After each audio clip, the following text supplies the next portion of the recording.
This is a good challenge today.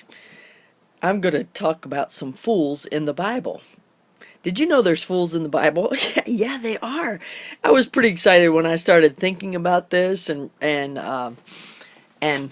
studying for it. You know, getting the verses and stuff together. Psalm 14:1 and 53:1 say the same thing. The fool hath said in his heart, there is no God. They are corrupt. They have done abominable works. There is none that doeth good. The Bible says in Proverbs 1:1, the fear of the Lord is the beginning of knowledge, but fools despise wisdom and instruction. Psalm 111:10 says, the fear of the Lord is the beginning of wisdom, a good understanding have all they that do his commandments. His praise endureth forever. Proverbs 23:9 says, speak not in the ears of a fool, for he will despise the wisdom of thy words. 1 Corinthians 14:38 says, but if any man be ignorant, let him be ignorant, which that's what a fool is ignorant. Proverbs 15:2, the tongue of a wise useth knowledge right, but the mouth of fools poureth out foolishness. And I have given you I think it's three or two fools in the Bible. Yeah, three fools in the Bible. And they're women. I picked on the women because we're talking to women most of the time. The first fool is Jezebel. 1 Kings 21:7. And Jezebel his wife said unto him, dost thou now govern the kingdom of Israel? Arise, and eat bread, and let thine heart be merry. I will give thee the vineyard of Naboth the Jezreelite. Of course, if you know anything about the story, it says there that Jezebel had Naboth killed so that her husband could have that vineyard. What a foolish thing to do. It's like, I don't care about God. That's no wisdom involved in that.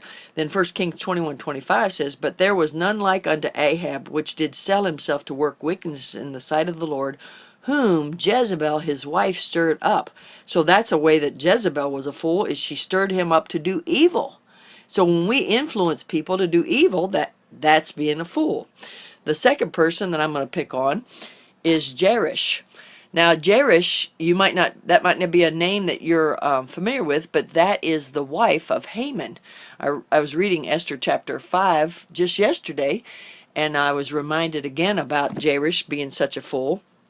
And how was she a fool? It says in the Bible, then said Jerish his wife and all his friends unto him, let a gallows be made of 50 cubits high, and tomorrow speak thou unto the king that Mordecai may be hanged thereon. Then go thou and merrily with the king unto the banquet. And the thing pleased Haman, and he caused the gallows to be made. So Jerish, his wife, gave him the idea to hang Mordecai. Of course, later on in the chapter, she also said, sounds like that you've stirred up things against this people, and it's going to be your downfall. So she was smart enough to see that, but she was foolish to try to get him to do wrong things.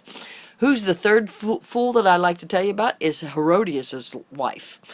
The Bible says in Matthew 14:6-8, but when Herod's birthday was kept, the daughter of Herodias danced before them and pleased Herod.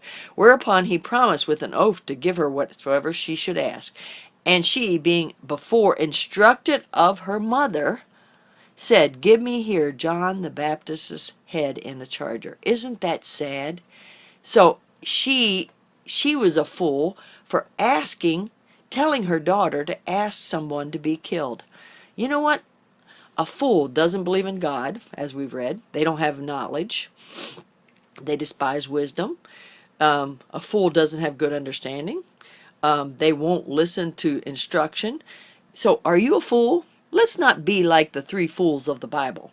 Let's try to be wise. Let's ask God for wisdom. Let's try to use scriptural thinking in our dealings with people instead of going by our feelings. All those three women were fools because they went by their feelings.